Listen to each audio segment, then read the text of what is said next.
How to add League of Legends to Steam. In order to add League of Legends to Steam, you need to follow these steps.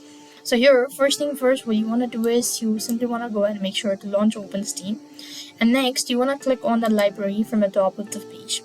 What you need to do is click on Add Game at the bottom of the page. And go ahead and click on Add Non-Steam Game.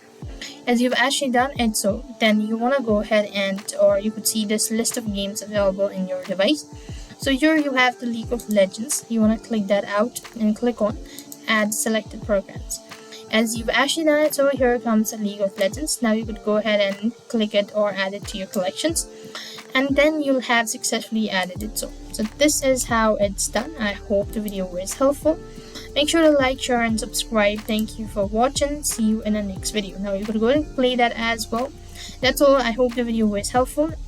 Make sure to like, share, and subscribe. Thank you for watching. See you in the next video.